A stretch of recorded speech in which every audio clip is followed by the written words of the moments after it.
2017 நியூசிலாந்தை சேர்ந்த ஒரு 7 ஃப்ரெண்ட்ஸ் காட்டுக்குள்ளே இருக்கிற ஒரு சீக்ரெட்டான ஸ்விம்மிங் ஸ்பாட்டுக்கு காரை விட்டுறாங்க. அதுக்கப்புறம் ஒரு இடத்துல காரை நிப்பாட்டிட்டு இதுக்கு மேலே நடந்து தான் போகணும்னு சொல்லிட்டு எல்லாரும் காட்டுக்குள்ளே நடந்து போக ஆரம்பிக்கிறாங்க. போயிட்டு இருக்க வழியில் எல்லாரும் சிரித்து சந்தோஷமாக போயிட்டு இருக்காங்க. அப்போ சடனாக ஒரு சைரன் சவுண்ட் கேட்குது. எல்லாருக்கும் என்ன நடக்குதுன்னு புரியாமல் எல்லாரும் திரும்ப திரும்ப அவங்கவுங்க ஃபேஸை பார்த்துக்கிட்டு இருக்காங்க. அதுக்கப்புறம் ஒரு 30 செகண்ட்ஸில் அந்த சவுண்டும் நிற்கிது. இவங்க அதை பற்றிலாம் கவலைப்படாமல் வேகமாக காட்டுக்குள்ளே மறுபடியும் நடக்க ஆரம்பிக்கிறாங்க. பட் இவங்களுக்கு அது தெரியலை, அந்த சைரன் சவுண்ட் வந்து இவங்களுக்கு ஒரு வார்னிங் சைனை கொடுத்துருக்கு அப்படிங்கிறது. அப்படி இந்த நடுக்காட்டில் அப்படி என்ன வார்னிங் சைன் கொடுக்குறாங்க அப்படிங்கிறத இந்த வீடியோவில் பார்க்கலாம்.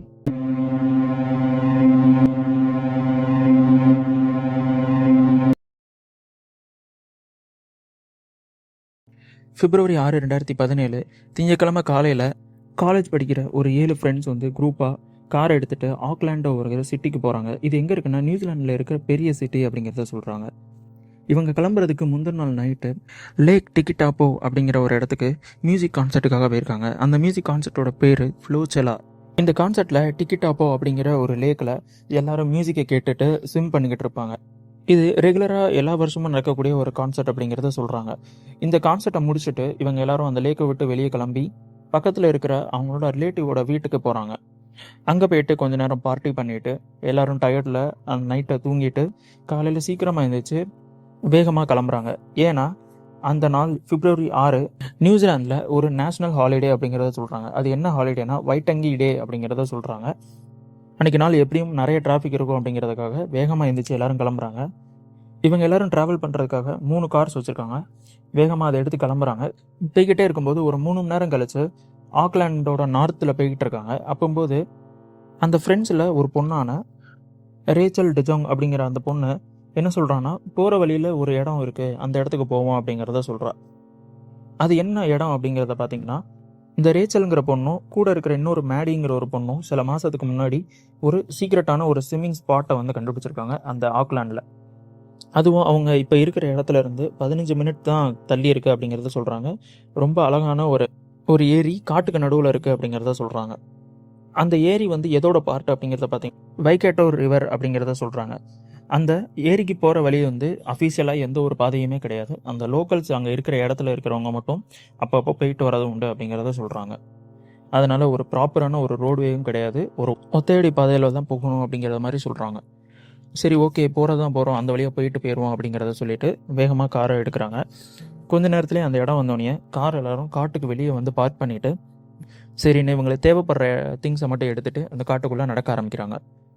ரொம்ப அமைதியாக காட்டுக்குள்ளே இருக்கிற அந்த நிசப்தமான சவுண்டை மட்டும் கேட்டுக்கிட்டு இவங்க எல்லாரும் ஜாலியாக பேசிட்டு போயிட்டு இருக்காங்க. போகிற வழியில் திடீர்னு ஒரு 11:55 மணி காலையில் இருக்கும்போது திடீர்னு ஒரு பெரிய சைரன் சவுண்ட் கேட்குது. எல்லாரும் அவங்கவுங்க ஃபேஸை திரும்பி பார்த்துக்கிட்டு இருக்காங்க, என்ன நடக்குதுன்னு தெரியாமல். சரி, அவங்களும் பார்த்துட்டு இந்த நடுக்காட்டில் எதுக்கு சைரன் சவுண்ட் கேட்க போகுது அப்படின்னு சொல்லிட்டு இவங்களும் ப்ராப்பராக மறுபடியும் நடக்க ஆரம்பிக்கிறாங்க. போய்கிட்டே இருக்கும்போது இவங்களுக்கு வந்து தண்ணியோட சத்தம் கேட்குது. பக்கத்தில் பார்த்தா லேக் வந்து தெரிய ஆரம்பிச்சிருச்சு. இவங்க எல்லாரும் ரொம்ப ஜாலியாக உடனே வேகமாக கிளம்பி லேக்கு பக்கத்தில் போய் எல்லாத்தையும் சுற்றி பார்க்குறாங்க. சரி, ஓகே, குளிக்கலாம் அப்படின்னு சொல்லிட்டு எல்லாரும் 1 by 1 போய் ரெடி ஆகிட்டு சூட்ஸ் எல்லாம் போட்டுக்கிட்டு சுற்றி பார்த்துக்கிட்டு இருக்காங்க. அந்த குரூப் ஆஃப் ஃப்ரெண்ட்ஸில் மொத்தம் 5 பொண்ணுங்க 2 பசங்க அப்படிங்கிறத சொல்கிறாங்க. இவங்க எல்லாரும் ஜாலியாக பேசிகிட்டு இருக்கும்போது அங்கே பக்கத்தில் ஒரு 2 பெரிய பாறைகளை பார்க்குறாங்க. இந்த 2 பாறையும் வந்து அந்த ஏரிக்கு வந்து நடுவில் ஒரு சின்ன தீவு மாதிரி தெரியுது. உடனே இவங்க என்ன பண்ணுறாங்கன்னா 5 கேர்ள்ஸ் வந்து இன்னொரு ஒரு ராக்லேயும் 2 பாய்ஸ் வந்து இன்னொரு ராக்லேயும் போய் நின்றுக்கிறாங்க. இப்படியே போயிட்டு இருக்கிற டயத்தில் 11:58 மணிக்கு மறுபடியும் இன்னொரு பெரிய சைரன் கேட்குது. எல்லாரும் மறுபடியும் சுற்றி பார்க்குறாங்க, எதுவும் டேஞ்சராக இருக்கா அப்படிங்கிறத பார்க்குறாங்க. எல்லா பக்கமும் ரொம்ப அமைதியாக இருக்கிறனால இவங்க மறுபடியும் வந்து அதை கண்டுக்காமல் ரேச்சல் வந்து அவள் வச்சுருந்த ஒரு கேமராவை எடுத்து ஃபோட்டோ எடுக்க ஸ்டார்ட் பண்ணுறா. எல்லாரும் குரூப்பாக நின்று ஃபோட்டோ எடுக்க ஸ்டார்ட் பண்ணிக்கிட்டு இருக்காங்க. அப்படியே டைம் போகும்போது மறுபடியும் 12 மணிக்கு ஒரு சைரன் சவுண்ட் கேட்குது. இந்த டைம் வந்து ரொம்ப அதிகமாக கேட்குறனால எல்லோரும் ரொம்ப பயங்கரமாக சுற்றி பார்க்குறாங்க, என்ன நடக்குதுங்கிறது தெரியலை. சடனாக திரும்பி பார்க்கும்போது அந்த சைரன் கேட்ட அதே டைரக்ஷன்லேருந்து ஒரு பெரிய சத்தம் கேட்குது. அது என்ன சத்தங்கிறத அவங்களுக்கு அண்டர்ஸ்டாண்ட் பண்ணிக்கவே முடியலை. அந்த நேரத்தில் தான் அந்த சைரன் சவுண்டும் சடனாக நிற்கிது. பட் இன்னொரு சவுண்டு வந்து நிற்கவே இல்லை. அந்த சவுண்டு வந்து திரும்பி வந்துக்கிட்டே இருக்குது. உடனே இவங்க எல்லோரும் சுற்றி பார்க்குறாங்க, என்ன சவுண்டு அப்படிங்கிறத பார்த்துக்கிட்டே இருக்காங்க. பார்க்கும்போது தான் அந்த மலைக்கு மேலே அந்த ஆறுலேருந்து தண்ணி வேகமாக வரதை பார்க்குறாங்க. தண்ணி வேகமாக வரதை பார்த்தோன்னே இவங்க இன்னொரு விஷயத்தையும் நோட்டீஸ் பண்ணுறாங்க. இவங்க இருக்கிற லேக்கில் தண்ணி மட்டம் வந்து உயர்றதை பார்க்குறாங்க. இதை பார்த்தோன்னே இவங்க வந்து பக்கத்தில் இருக்கிற ஒரு பாறை மேலே ஏறி நின்றுக்கிறாங்க. ஆனால் அதுவுமே மூழ்க ஸ்டார்ட் பண்ணோன்னே பக்கத்தில் அந்த 2 பாய்ஸ் மட்டும் தனியாக நிற்கிற ஒரு ராக் வந்து ரொம்ப பெருசாக இருக்குது. அப்போது அந்த பாய்ஸ் என்ன பண்ணுறாங்கன்னா சத்தம் போட்டு அந்த கேர்ள்ஸை ஃபுல்லாக இந்த பாறைக்கு வாங்க அப்படின்னு சொல்லி கூப்பிட்றாங்க. பட் அவங்க ட்ரை பண்ணுறாங்க. தண்ணி ரொம்ப ஃபாஸ்ட்டாக வரனால அவங்களால போக முடியல. சரின்னு இவங்க சடனாக ஒரு பிளான் பண்ணி நீங்கள் அங்கேருந்து குதிங்க, நாங்கள் கையை வச்சு பிடிக்கிறோம் அப்படின்னு சொல்லிட்டு ஒரு பிளான் பண்ணுறாங்க. உடனே வந்து ரேச்சல் வந்து ஃபஸ்ட்டாக வந்து போகிறா. அந்த டயத்தில் வந்து அந்த ஆப்போசிட்டில் இருக்கிற பாய்ஸ் வந்து அவளை பிடிச்சிடுறாங்க. பிடிச்சி காப்பாற்றி அந்த ராக் மேலே ஏற நிற்க வைக்கிறாங்க. மிச்சம் வந்து அங்கே 3 கேர்ள்ஸ் நிற்கிறாங்க. அப்புறம் அங்கே இருந்த ஒரு 2 கேர்ள்ஸ் வந்து ட்ரை பண்ணி பார்க்கும்போது அவங்களால பிடிக்க முடியல. அந்த பாய்ஸும் சேர்ந்துமே நீரோட்டத்தில் போயிடுறாங்க. லாஸ்ட்டாக அங்கே ரேச்சலும் ஆலிஸுங்கிற ஒரு பொண்ணு மட்டும்தான் அங்கே நிற்கிறாங்க. இப்போ ரேச்சல் இருக்கிற இடத்துக்கு வந்து ஆலிஸ் வரணும்னு நினச்சோன்னே ரேச்சல் ஒரு ஐடியா பண்ணுறா. அவள் கையில் இருந்த கோப்ரோ கேமராவோட செல்ஃபி ஸ்டிக்கை ஃபுல்லாக ஸ்ட்ரெச் பண்ணி இதை வந்து நீட்டி இதை பிடிக்க சொல்கிறா ஆலிஸை. அதை சரின்னு சொல்லிட்டு ஆலிஸும் ஜம்ப் பண்ணி பிடிக்க போகிறா.